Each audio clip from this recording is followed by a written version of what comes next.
I was standing in my backyard in Scottsdale, Arizona, admiring the newly completed pergola when I saw her marching across my lawn like she owned the place.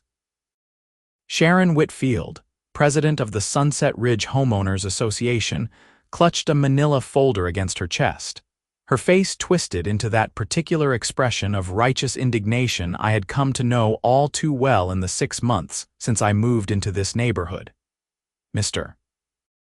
Patterson, we need to talk," she announced, not bothering with pleasantries as she stopped at the edge of my stone patio. The pergola cast beautiful afternoon shadows across the outdoor furniture I had just arranged beneath it. I had spent weeks planning this addition to my property, working with contractors, ensuring everything was perfect. The structure was elegant, modern yet timeless, with clean lines and a natural cedar finish that complemented the desert landscaping beautifully. I set down my coffee mug on the new patio table and turned to face her. "Good afternoon, Sharon. What can I do for you?" She thrust the folder toward me with enough force that several papers threatened to escape. "This," she said, gesturing dramatically at my pergola, "is a violation of our community guidelines. The HOA board has reviewed your unapproved construction and we are formally demanding its immediate removal."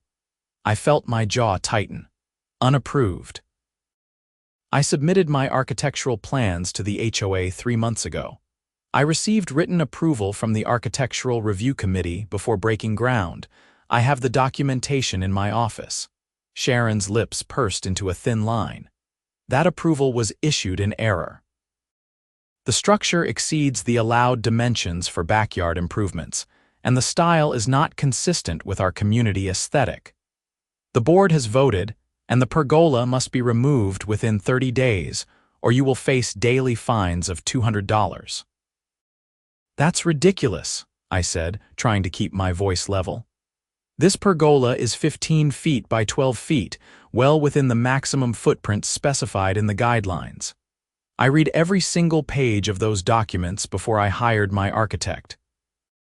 Everything was designed specifically to comply with HOA regulations.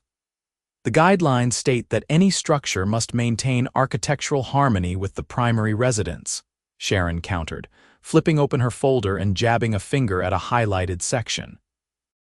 "Your pergola uses modern design elements that clash with the traditional Southwestern aesthetic required in Sunset Ridge. Furthermore, the height exceeds acceptable standards for supplementary structures." I walked over and examined the document she was holding. It was indeed a section from the HOA guidelines, but as I read it, I could see immediately that Sharon was misinterpreting the language. The section about architectural harmony referred specifically to detached buildings like guest houses or storage sheds, not to open-air structures like pergolas. And the height restriction she was citing applied to structures with enclosed roofing, not to the open-beam design of my pergola. "Sharon, I think you are misreading these sections," I began, but she cut me off. "I have been president of this HOA for 7 years, Mr. Patterson. I know our guidelines inside and out. The board's decision is final. You have 30 days. She turned on her heel and strode away before I could respond further. I stood there, staring at the pergola that had cost me $15,000 and represented months of planning and effort. My architect, David Chen, had been meticulous in ensuring compliance. We had gone over every measurement, every material choice, every design element to make certain it fit within the HOA parameters. David had even attended HOA meetings in other communities to understand common approval issues. This was not some haphazard backyard project. This was a professionally designed and engineered structure. I went inside and pulled out the thick file of documents related to the pergola. There was the initial proposal I had submitted to the HOA, complete with detailed architectural drawings, material specifications, and a site plan showing exactly where the structure would be located on my property. There was the letter from the Architectural Review Committee, signed by 3 committee members, approving the project without modifications. There were the building permits I had obtained from the city of Scottsdale, which had required their own review process. Everything was in order. I called David Chen immediately. He answered on the second ring. "David, it's Jake Patterson. We have a problem." I explained Sharon's visit and her demands.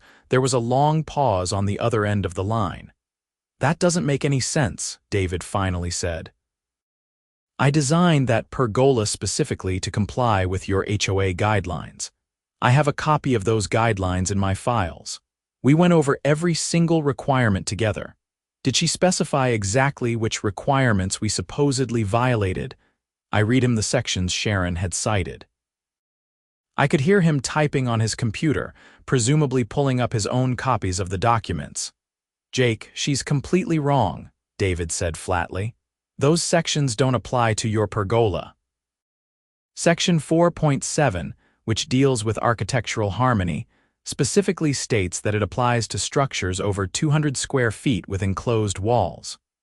Your pergola is 180 square feet and has no walls. Section 5.2, the height restriction, applies only to structures with solid roofing. Your pergola has an open beam design with a 70% open-to-sky ratio. I can document all of this. Do you still have the approval letter from the architectural committee? "Right here in front of me," I confirmed. "Then they don't have a leg to stand on," David said. "That approval letter is a binding agreement. They cannot retroactively revoke approval for a completed project unless you deviated from the approved plans, which you did not. I inspected the final construction myself. It matches the approved drawings exactly." "So what do? I asked. "First, document everything. Take photos of the pergola from multiple angles. Make copies of all your approval documents. Then write a formal response to the HOA, citing the specific sections of their own guidelines that prove compliance. Reference the approval letter and make it clear that you built exactly what was approved. I will draft a professional letter from my firm as well, with detailed technical documentation. If they want to push this, we will push back with facts and evidence." I spent the rest of the evening doing exactly what David suggested. I took dozens of photographs of the pergola, measuring tape visible in many of them to document the dimensions. I scanned every document related to the project. I drafted a detailed response letter, carefully citing each relevant section of the HOA guidelines and explaining precisely how my pergola complied. The next morning, I printed everything and assembled it into a comprehensive package. I hand-delivered it to Sharon's house, which was located just 3 streets over from mine in the same community. She answered the door in a velour tracksuit, her expression souring when she saw me. "Mr. Patterson, the board's decision is not up for debate," she said before I could speak. "I am not here to debate," I replied calmly. "I am here to provide documentation that proves my pergola is fully compliant with all HOA guidelines. I have included my architect's professional analysis, photographs with measurements, and copies of the written approval I received from your architectural committee. I ask that the board review this information carefully before pursuing any enforcement action." Sharon took the package reluctantly.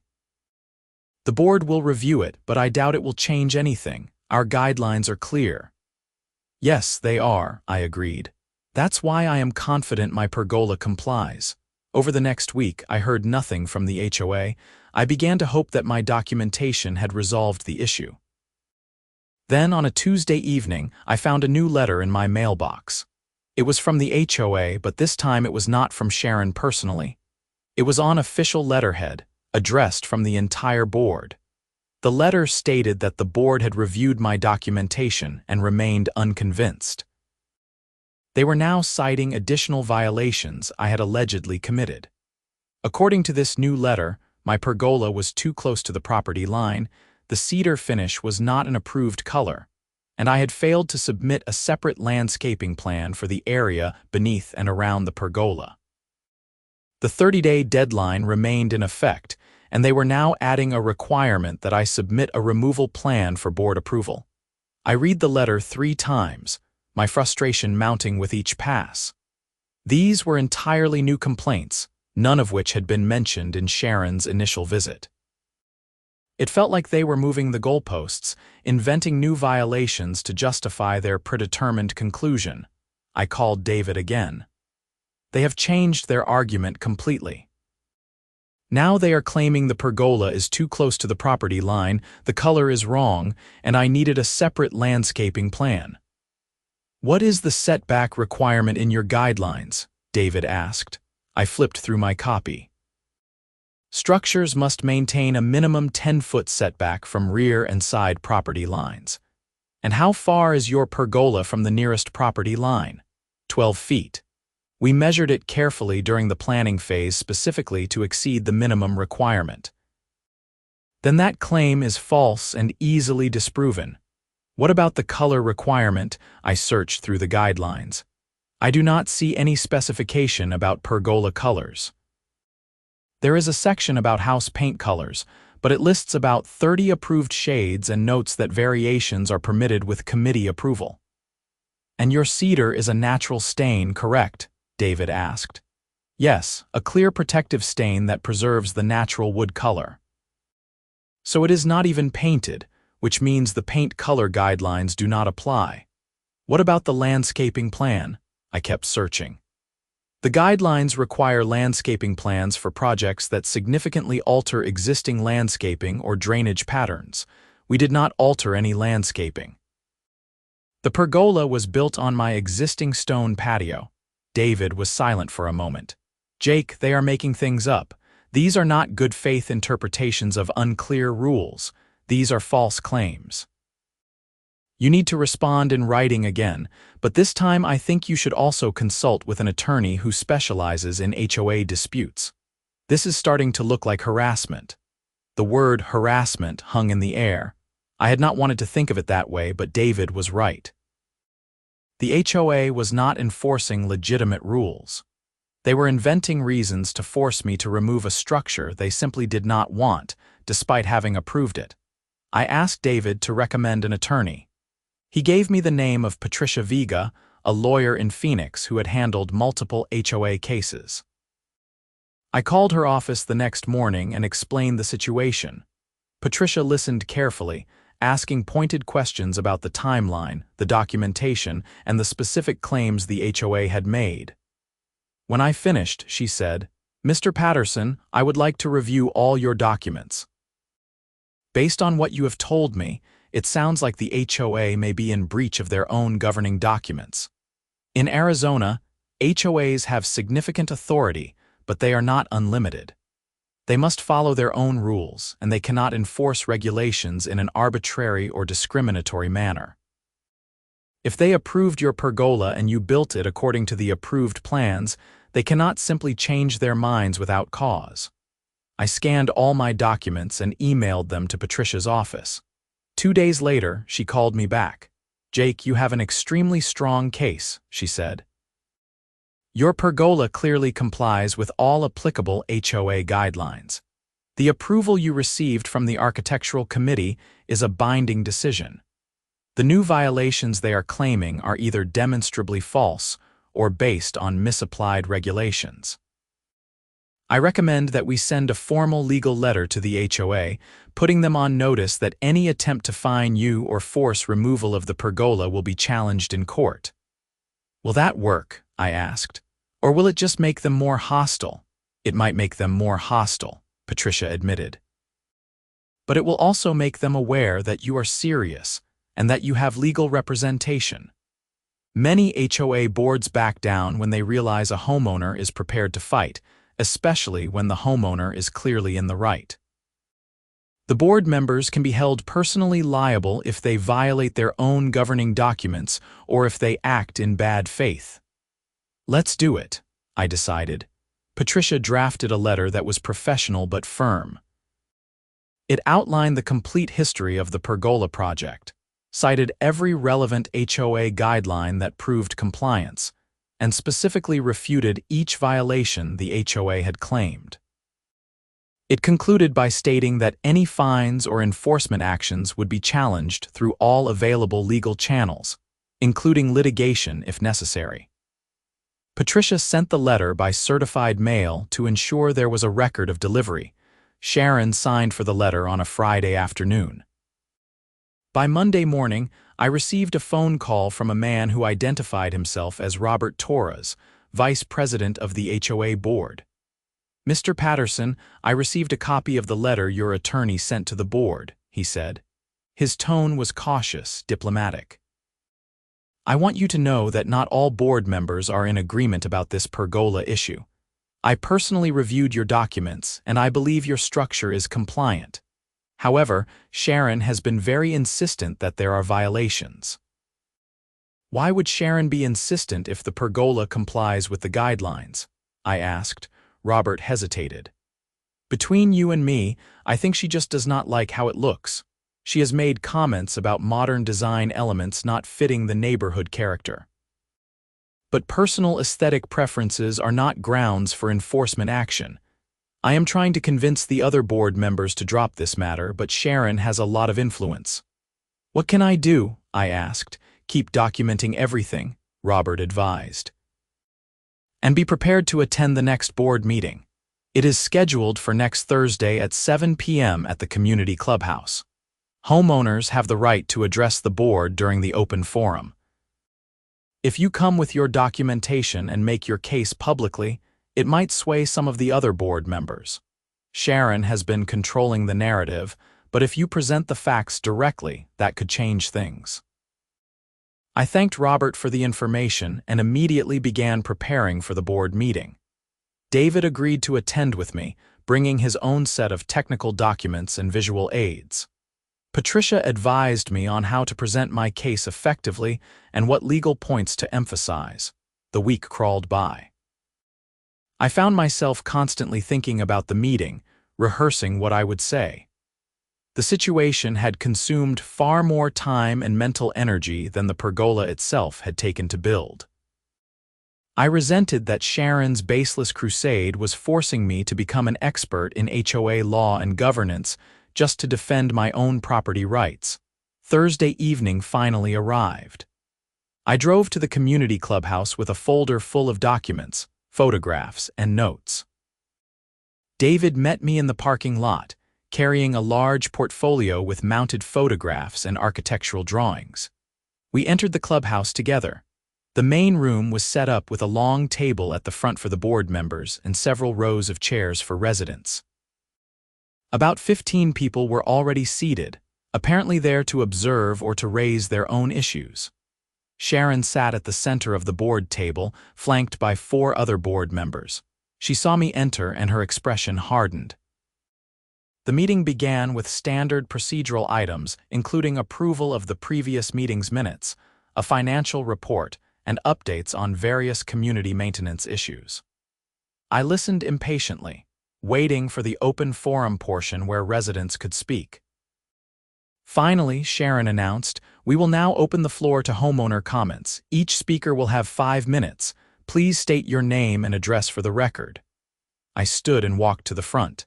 David followed with the portfolio. "My name is Jake Patterson. I live at 4782 Desert Willow Drive. I am here to address the HOA's demand that I remove the pergola in my backyard." I proceeded to lay out my case methodically. I explained the months of planning, the careful attention to HOA guidelines, the submission of detailed architectural plans, and the written approval I had received. I held up the approval letter, showing it to the board and to the residents in attendance.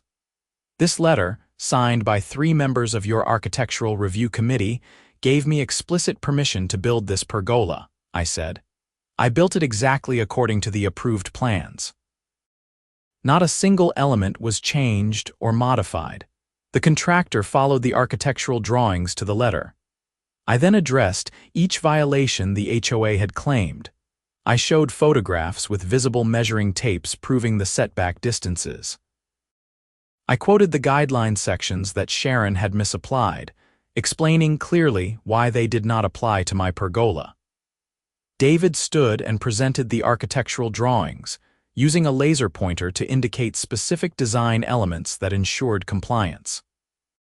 "The open beam ratio is 72%, David explained. The guidelines require a minimum of 60% for structures to be classified as open air, which exempts them from certain height and coverage restrictions.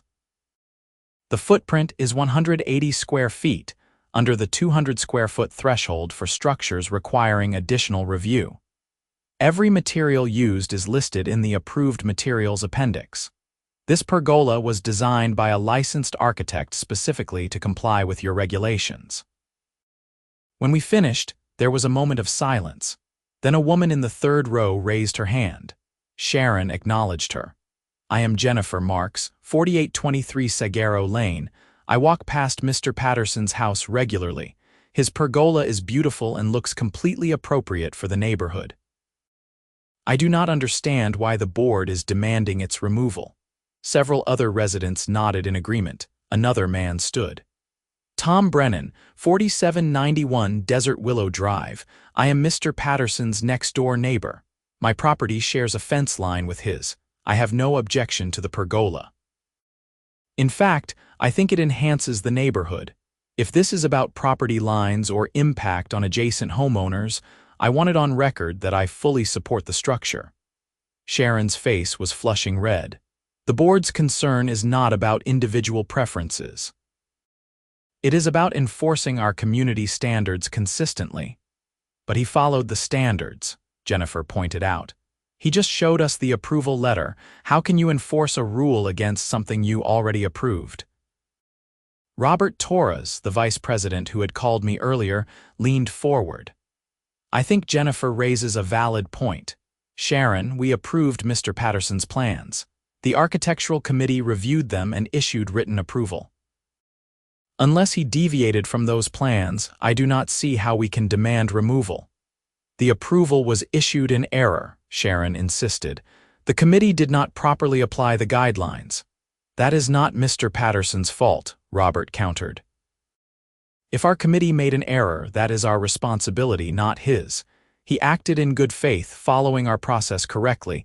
Punishing him for our mistake would be fundamentally unfair." A woman to Sharon's left, whose nameplate read Linda Chen, spoke up. "I have reviewed Mr. Patterson's documentation, and I agree with Robert. The pergola appears to be compliant. I do not think we should proceed with enforcement." Sharon looked around the table, clearly realizing she was losing support. "We can discuss this in executive session after the public portion of the meeting." "I would like to motion that we vote now," Robert said. "I move that the board withdraws all enforcement action against Mr. Patterson's pergola and formally recognizes it as an approved structure in compliance with community guidelines." "I second the motion," Linda said immediately. Sharon's jaw clenched. "Very well. All in favor," Robert, Linda, and a third board member raised their hands. One board member abstained. Sharon was the only vote against. "The motion passes," Robert announced. "Mr. Patterson, the board will send you a letter confirming that your pergola is approved and that no enforcement action will be taken." I felt a wave of relief wash over me. "Thank you," I said simply. David and I gathered our materials and returned to our seats, but Sharon was not finished. As the meeting progressed through other agenda items, she made several pointed comments about maintaining standards and preserving neighborhood character. When the meeting finally adjourned, she made a point of walking past me without acknowledgement, her expression bitter. "Watch out for her," Robert quietly advised me as people filed out. "She does not like to lose. Make sure you keep all your documentation safe, and if she tries any retaliatory actions, document those too." His warning proved prophetic. 2 weeks later, I received a violation notice for an entirely different issue. According to the notice, my front yard landscaping was not being adequately maintained, and I was required to replace several plants that were allegedly dead or dying. I walked around my front yard, carefully examining every plant. Everything was healthy and thriving. My landscaping company had been out just 3 days earlier for their regular maintenance. There were no dead plants. I took extensive photographs and submitted a written response explaining that no violation existed. 3 days later, I received another notice claiming my garage door had been left open overnight in violation of community appearance standards. This was also false. I had a smart garage door system that automatically closed the door if left open for more than 30 minutes. I pulled the app logs showing that my garage door had not been open overnight in the past 6 months. Then came a notice about my trash cans being visible from the street outside of collection days. My trash cans were stored in a side yard behind a gate, completely out of view unless someone walked onto my property. I began to realize that Sharon was systematically inventing violations to harass me. I called Patricia Vega again and explained the pattern of false notices. "This is retaliation," Patricia said bluntly, "and it is prohibited under Arizona law. HOAs cannot use their enforcement powers to retaliate against homeowners who have challenged them legally. Document every false notice, photograph whatever they claim is in violation, and respond in writing each time proving that no violation exists. We are building a case for a harassment claim if this continues." I followed her advice meticulously. For each false notice, I compiled photographic evidence proving compliance and submitted detailed written responses. After the 5th baseless violation notice, Patricia sent another letter to the HOA, this time specifically addressing the pattern of retaliation and warning that continued harassment would result in legal action. The notices stopped for about a month. I began to relax, thinking perhaps Sharon had finally given up. Then I came home from work one afternoon to find a citation on my door stating that I was being fined $500 for unauthorized construction of a permanent structure without final approval. I read the notice 3 times before I understood what they were claiming. According to the notice, while the architectural committee had given initial approval for my pergola, I had never received final construction approval, which was supposedly required within 30 days of project completion. I immediately searched through the HOA guidelines for any mention of final construction approval. There was no such requirement. The guidelines outlined a process for submitting plans, receiving approval from the architectural committee, and then building according to the approved plans. There was nothing about a separate final approval after construction. I called Patricia. They have just invented a new requirement that does not exist in their guidelines. Patricia's voice was tight with anger when she responded, "That is it. We are done playing defense. I am filing a lawsuit against the HOA for harassment, bad faith enforcement, and violation of their own governing documents. In Arizona, if an HOA acts in bad faith, they can be required to pay the homeowner's attorney fees in addition to damages. The board members can also be held personally liable.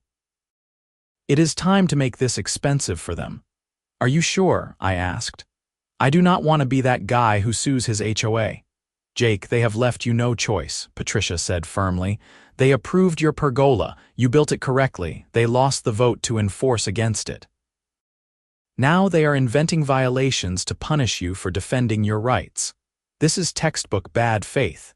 If you do not push back hard, Sharon will make your life miserable for as long as you live in that community. Other homeowners are probably suffering too. You might be doing the whole neighborhood a favor." She had a point. I had noticed at the board meeting that some residents seemed frustrated with Sharon's leadership, and Robert Torres had implied that Sharon's approach was causing problems within the board itself. "Okay," I agreed. "File the lawsuit."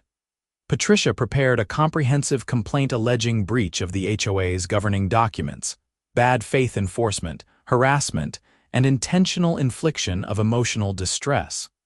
She filed it in Maricopa County Superior Court and had the HOA served with the lawsuit papers. The reaction was swift. 2 days after the HOA was served, I received a phone call from a lawyer named Gerald Hutchison, who identified himself as the HOA's newly retained legal counsel. "Mr. Patterson, I have been hired to represent the Sunset Ridge HOA in this litigation," he said. "I have reviewed the file, and I would like to discuss the possibility of resolving this matter without protracted litigation." I am listening, I said cautiously. Frankly, I have advised the board that their position is not strong, Gerald said. You received written approval for your pergola, you built it according to the approved plans, and the structure appears to comply with all applicable guidelines. The subsequent violation notices appear to lack merit. I have recommended to the board that they withdraw all enforcement actions against you, issue a formal apology, and reimburse your attorney fees to date. And has the board agreed to that? I asked. Most of the board has agreed, Gerald said carefully. There is one member who remains opposed. But I am working on it. I consulted with Patricia. She advised that settlement might be in my best interest as litigation could drag on for months or even years. If the HOA was willing to formally admit they were wrong and pay my attorney fees, that would be a clear victory. We negotiated the terms over the next week.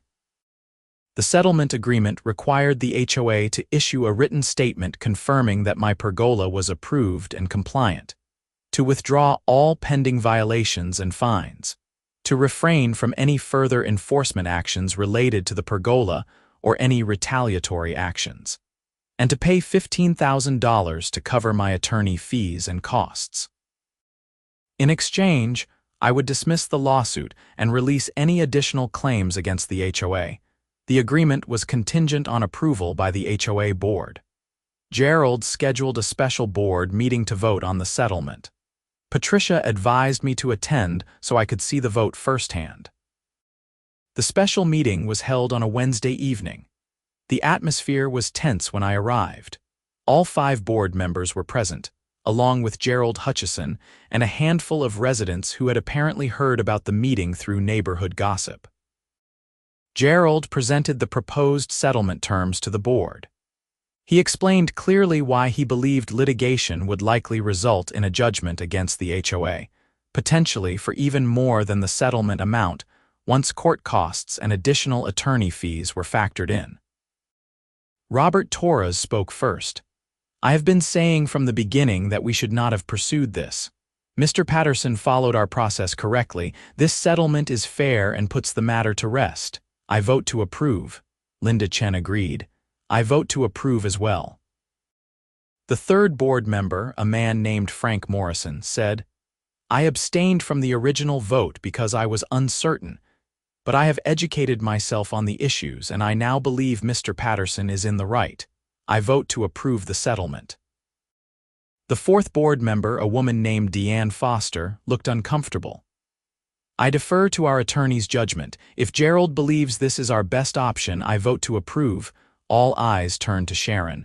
Her face was rigid with anger. I vote against. This sets a terrible precedent. If we back down every time someone threatens to sue, homeowners will ignore our rules with impunity.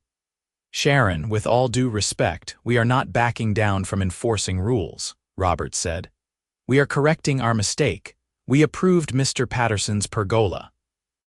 It was wrong of us to try to reverse that approval after construction. The approval should never have been issued, Sharon insisted. But it was issued, Linda pointed out. By our committee, following our process, we cannot punish a homeowner for our own administrative error. And everything Gerald has told us suggests that a court would agree. Gerald interjected, for the record, the settlement requires 4 votes to pass. Even with Sharon's opposition, the settlement is approved by a 4-to-1 vote. Sharon stood abruptly. This board is making a serious mistake.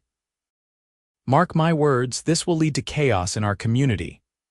She grabbed her purse and walked out of the meeting. The room was silent for a moment.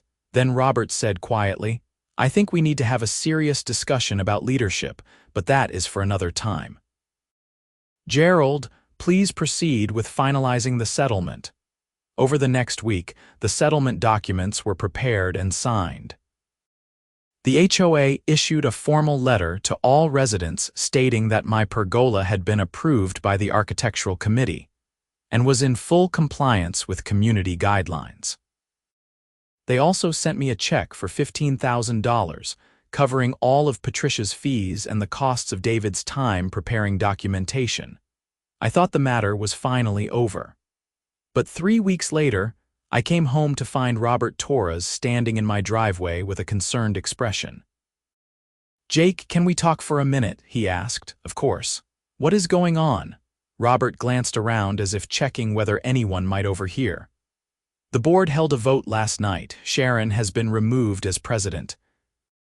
The other board members and I agreed that her handling of your case and several other recent issues showed poor judgment. I have been elected as the new president." "Wow," I said, genuinely surprised. "How did Sharon take it?" "Not well," Robert admitted. "She resigned from the board entirely. But here is why I am here. After she left last night, Linda mentioned that Sharon had been receiving complaints about your pergola from someone, and that these complaints were what initially motivated her enforcement action. I did some digging in the HOA files this morning."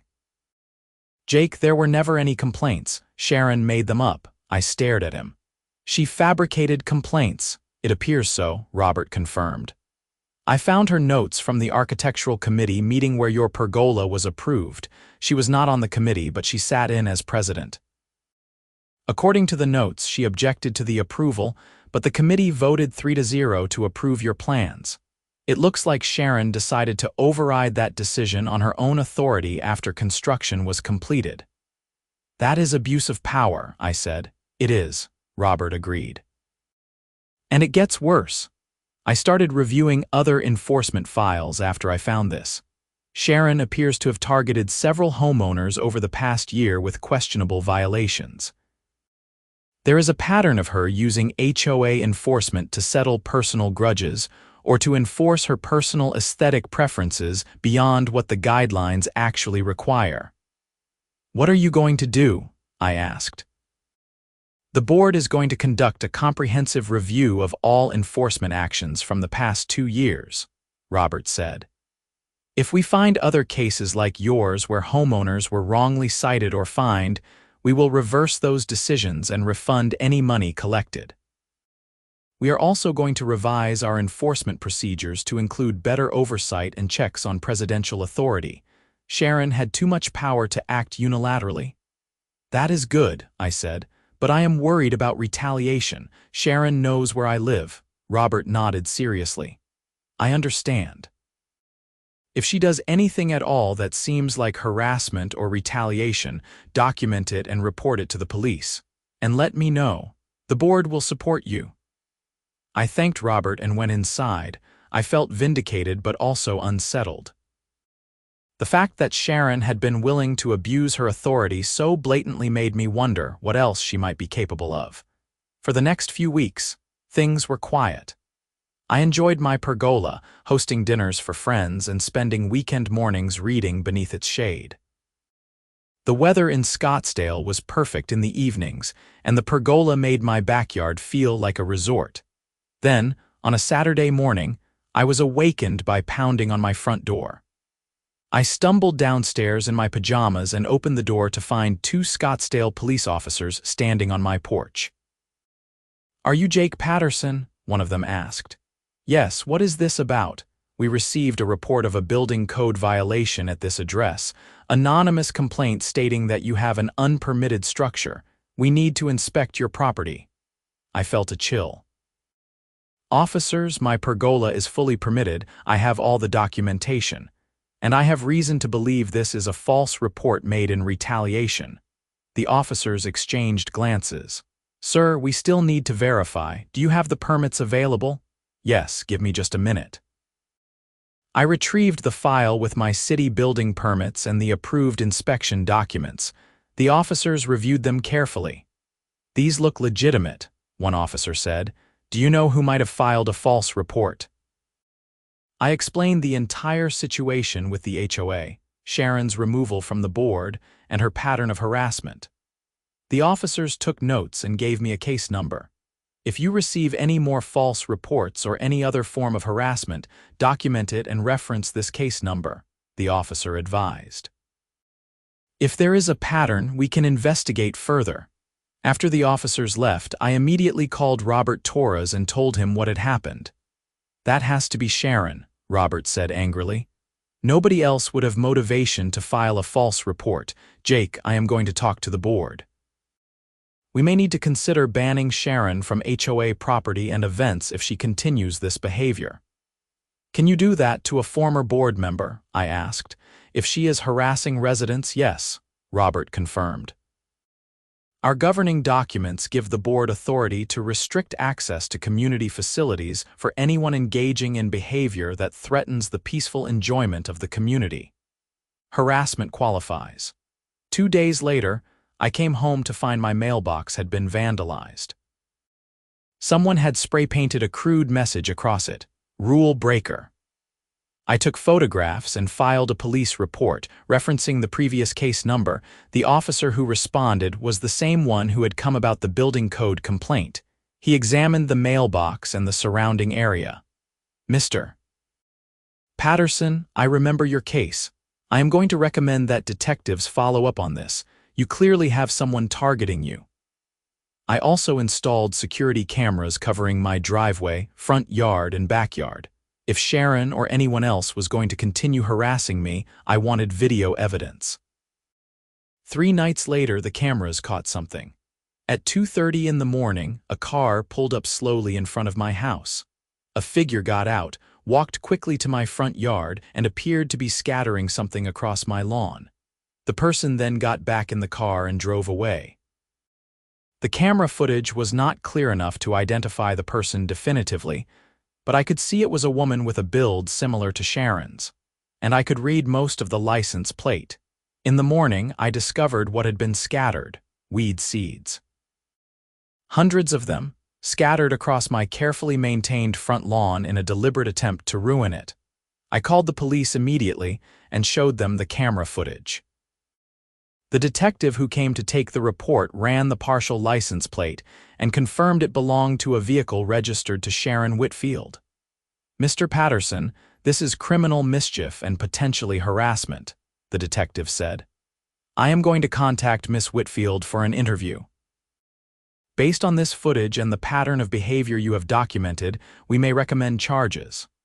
I also sent the footage to Robert Torres and to Patricia Vega. Robert was appalled. "This is insane," he said.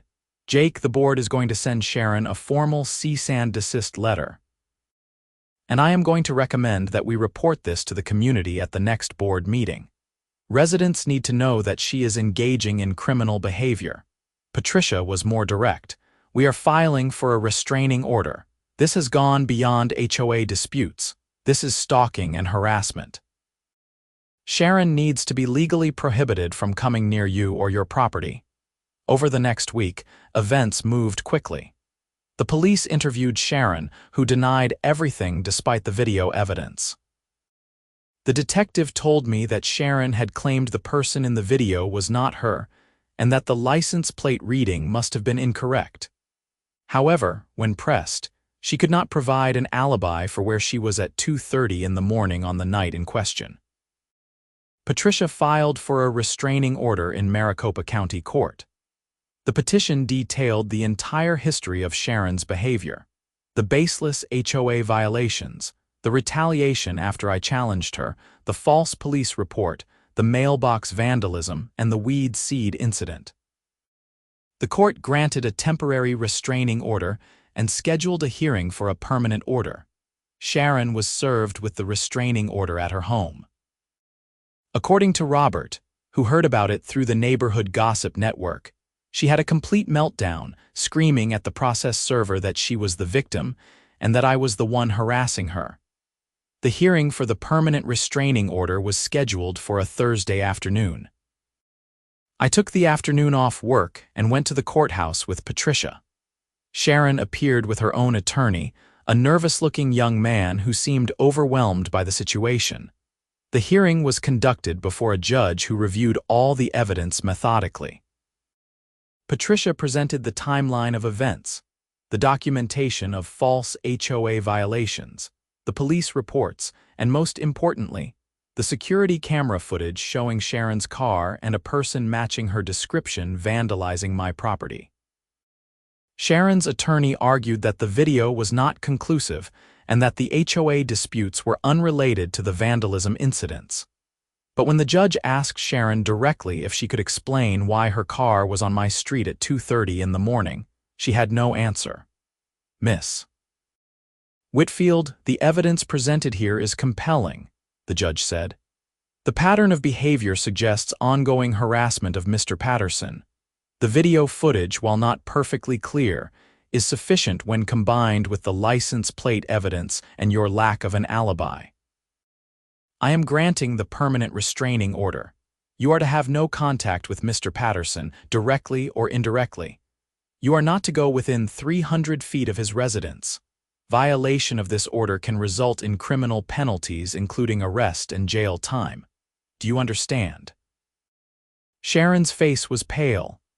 Yes, Your Honor, she said quietly. As we left the courthouse, Patricia turned to me. That should be the end of it. If she violates the restraining order, she will face criminal consequences. Most people are not willing to risk jail time, but Sharon was not done. 2 weeks after the restraining order was issued, the police arrested her. She had driven past my house multiple times over the course of several days, in clear violation of the order. My security cameras had captured her car going by slowly, sometimes multiple times in a single evening. I had reported each incident to the police, and they had warned her after the first few reports. When she continued, they arrested her. Sharon was charged with violating a restraining order, a misdemeanor in Arizona. She was released on bond but now faced potential jail time if convicted. More importantly for the community, her arrest became public record and was reported in the local news. The headline in the Scottsdale Independent read, "Former HOA president arrested for harassment." Robert Torres called me the day the article was published. "Jake, I am sorry you have had to go through all this, but I think Sharon's behavior has finally caught up with her." The board received a petition yesterday signed by over 60 homeowners asking us to formally denounce Sharon's actions and to implement reforms to prevent this kind of abuse in the future. "What kind of reforms?" I asked. "More oversight on enforcement actions. A clearer appeals process for homeowners who believe they have been wrongly cited, mandatory training for board members on HOA law and ethics, and term limits for board positions." The community is waking up to the fact that unchecked authority in an HOA can lead to serious problems. Sharon's criminal case proceeded slowly through the court system. Her attorney negotiated a plea agreement where she pled guilty to a reduced charge in exchange for probation, mandatory counseling, and restitution to me for the cost of repairing my mailbox and treating my lawn to mitigate the weed problem she had created. At her sentencing hearing, which I attended, the judge was stern. "Miss Whitfield, you held a position of trust in your community. Instead of using that position responsibly, you abused it to harass a homeowner who dared to challenge your authority. Your behavior escalated from administrative retaliation to criminal acts. You are fortunate that Mr. Patterson was not physically harmed and that the property damage was relatively minor. I am sentencing you to 2 years of supervised probation. You will complete 50 hours of community service. You will attend anger management counseling. You will pay restitution to Mr. Patterson, and you will have no contact with him or with the Sunset Ridge HOA during your probation. If you violate any term of your probation, you will serve 90 days in county jail. Do you understand?" Sharon nodded, her eyes downcast. "Yes, Your Honor." I felt a strange mixture of relief and sadness as I left the courthouse that day. Relief that the harassment was finally over and that Sharon would face consequences for her actions. But sadness that it had come to this, that what should have been a simple matter of a homeowner building a backyard pergola had escalated into criminal charges and a permanent rift in the community. In the months that followed, life in Sunset Ridge slowly returned to normal. Robert Torres proved to be an excellent HOA president, focused on genuine community improvement rather than petty enforcement.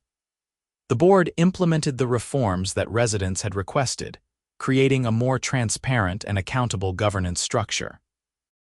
I received letters of apology from 3 other homeowners who had been wrongly targeted by Sharon during her tenure as president. One couple had been fined repeatedly for minor landscaping issues that did not actually violate any guidelines. Another homeowner had been denied approval for a solar panel installation that clearly met all requirements. The board reversed all of Sharon's questionable enforcement actions and refunded thousands of dollars in improper fines. My pergola stood as a symbol of sorts in the neighborhood. Several other homeowners asked me for David Chen's contact information, and he designed similar structures for 3 other properties. Each one was approved without issue by the new architectural committee. One evening, about 6 months after Sharon's sentencing, I was sitting beneath my pergola with a group of friends, grilling steaks and enjoying the perfect Arizona weather. Tom Brennan, my neighbor, had brought his family over. Jennifer Marks, the woman who had spoken up for me at the board meeting, was there with her husband. We were laughing and talking, the string lights I had hung from the pergola beams casting a warm glow over the patio. "You know, Jake," Tom said, raising his beer in a toast, "you did this whole neighborhood a favor. Sharon had been out of control for years, but nobody wanted to be the one to challenge her. You stood up for what was right, and it made things better for all of us." "I just wanted to build a pergola," I said with a laugh. "I did not plan to reform the HOA." "Sometimes standing up for yourself means standing up for others too," Jennifer observed. "Sharon was a bully. Bullies keep bullying until someone stops them. You stopped her." I looked up at the pergola, at the clean lines and natural cedar that had caused so much trouble and had ultimately led to so much change. It had cost me $15,000 to build, probably another $10,000 in attorney fees beyond what the HOA had reimbursed, and countless hours of stress and frustration. But sitting there with friends, in a community that was now healthier and more just, it felt worth it. The pergola was never just about the structure itself. It was about the principle that rules should be applied fairly, that authority should be exercised responsibly, and that homeowners have the right to enjoy their property without arbitrary interference. Those principles mattered. They were worth fighting for. Later that night, after my guests had left and I was cleaning up, I noticed someone standing at the edge of my property line. For a moment my heart jumped, thinking irrationally that it might be Sharon. But as the person stepped into the light from my patio, I saw it was Robert Torres. "Sorry to startle you," Robert said. "I saw your gathering was breaking up and wanted to catch you. Do you have a minute?" "Of course." "Want a beer?" "Sure, thanks." We sat at my patio table beneath the pergola. Robert looked up at the structure appreciatively. "You know, I never told you this, but I actually voted to approve your original plans when they came before the architectural committee. I was on the committee at the time. I thought it was a great design." "I did not know that," I said. "Sharon was furious when the committee approved it," Robert continued. "She argued that we should require modifications, make you use a different wood, reduce the size, something to assert authority. But the rest of us looked at the plans and the guidelines and saw absolutely no reason to deny approval. It was exactly the kind of quality improvement the HOA should encourage." "Why did she hate it so much?" I asked. "I never really understood that." Robert was quiet for a moment. "Honestly, I think it was because you did not ask her permission first. Sharon had gotten used to homeowners coming to her before submitting official plans, giving her the opportunity to shape projects before they went through formal review. You did not do that. You worked with your architect, submitted professional plans, and went through the official process without ever consulting her personally. She saw it as a challenge to her authority." "That is crazy," I said. "Welcome to HOA politics," Robert replied with a rueful smile. "But seriously, Jake, the board wanted me to officially thank you. Your lawsuit and everything that followed exposed serious governance problems in this community. The reforms we have implemented are making a real difference. We have had fewer enforcement complaints, more homeowners volunteering for committees, and generally a better atmosphere. You catalyzed positive change." "I just wanted to keep my pergola," I said. "I know, but sometimes the small battles matter most. This was about more than a pergola." It was about whether one person with a title could override the rules everyone else has to follow. The answer is no, and now everyone knows it. After Robert left, I sat alone beneath the pergola for a while, listening to the night sounds of the desert. Crickets chirping, the occasional coyote howl in the distance, the rustle of palm fronds in the breeze. The structure that had caused so much conflict now felt like the most peaceful place in the world. I thought about everything that had happened over the past year. The careful planning with David Chen, the excitement of seeing the pergola take shape during construction, the shock of Sharon's initial demand that I remove it, the stress of fighting back through documentation and legal action, the escalation to harassment and criminal behavior, and finally the resolution that had brought accountability and reform. If I had known at the beginning how much trouble the pergola would cause, would I have built it anyway? I honestly was not sure. The rational answer was probably no, that no backyard structure was worth that much stress and expense and conflict. But sitting there beneath the beams, looking up at the stars through the open roof design, I felt deeply glad that I had built it, and that I had fought to keep it. The pergola had become more than just an addition to my property.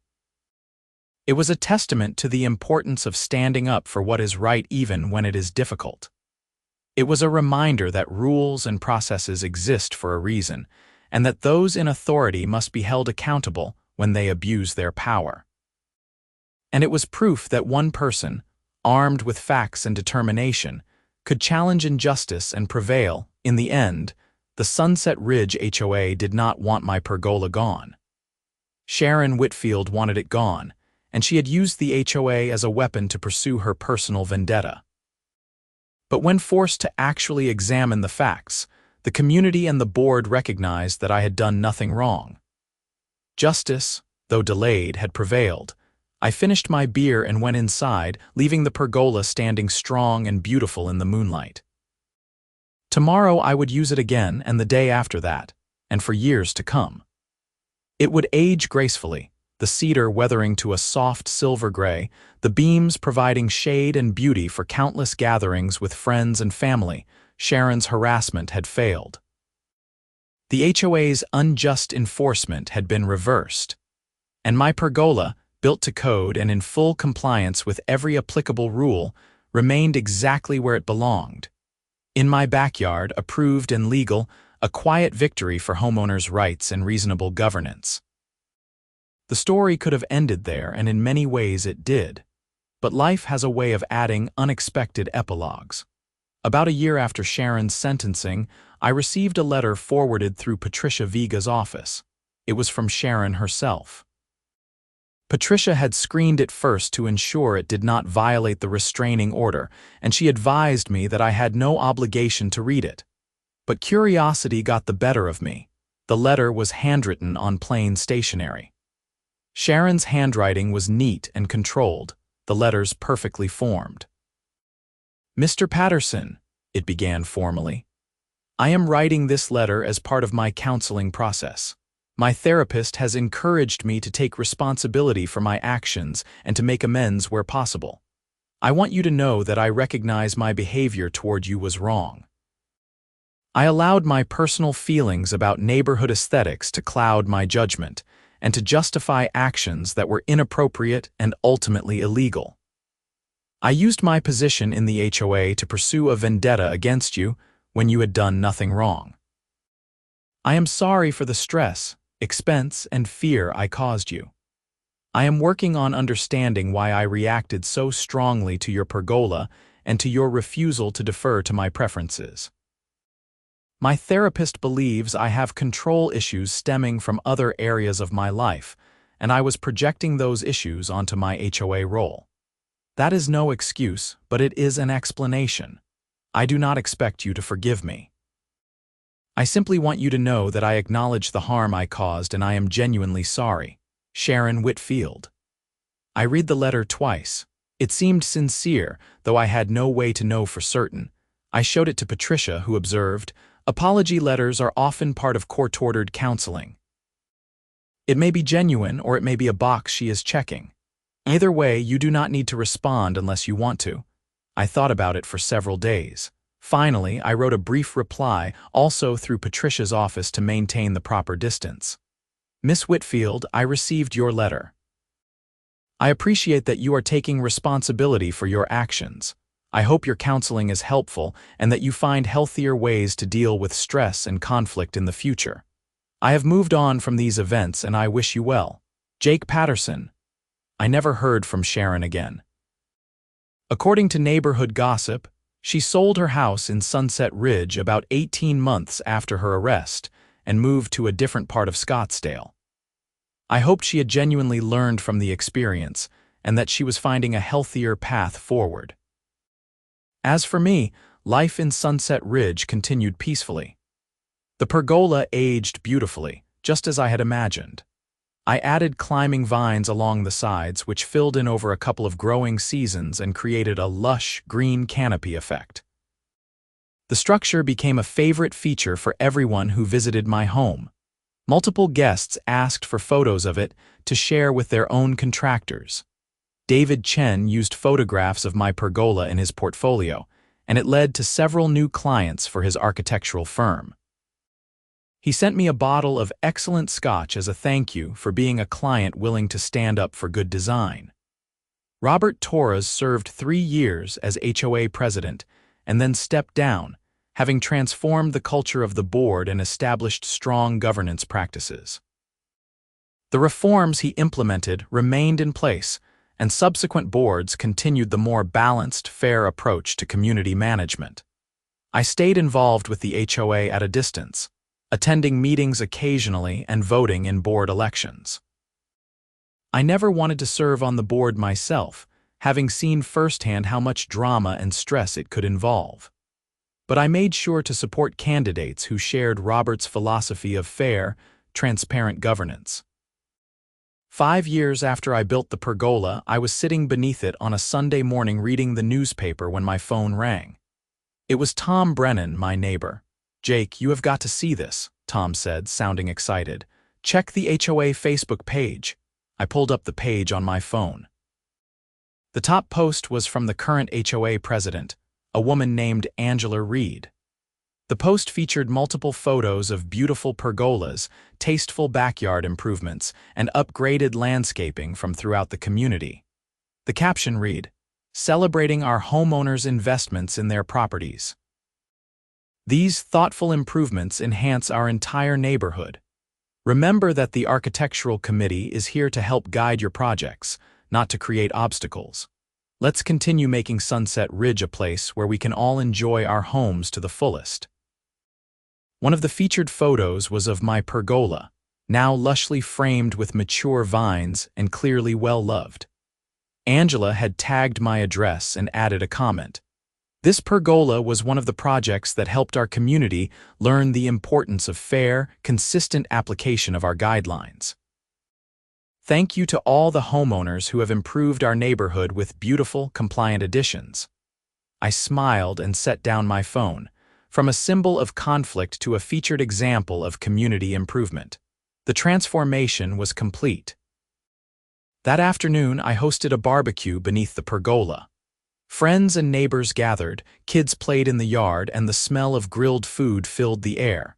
At one point, Angela Reed stopped by with her family. I had met her a few times at community events but did not know her well. "I hope it was okay that I featured your pergola in the post," Angela said. "I have heard the story of what happened with Sharon, and I wanted to publicly acknowledge that the board supports homeowners who make quality improvements to their properties." It was more than okay, I assured her. "Thank you for that. We have been using your case as a teaching example for new board members," Angela continued. "It is a good reminder of what happens when personal preferences override policy and why we need checks and balances in our governance. Your willingness to fight back created positive change that is still benefiting the community." As the sun set that evening and the string lights came on, illuminating the pergola and the gathering beneath it, I felt a deep sense of contentment. What had started as a nightmare scenario, A power-hungry HOA president trying to force me to destroy something I had built legally and with approval had ultimately led to growth and improvement for the entire community. The pergola stood as a reminder that individual rights matter, that rules must be applied fairly, and that sometimes fighting back against injustice is not just worthwhile for yourself, but for everyone around you. Sharon had wanted it gone, but the pergola remained, stronger and more meaningful than a simple backyard structure had any right to be. It had become a symbol of justice, accountability, and the power of one person standing up for what is right. And every day I enjoyed the shade it provided.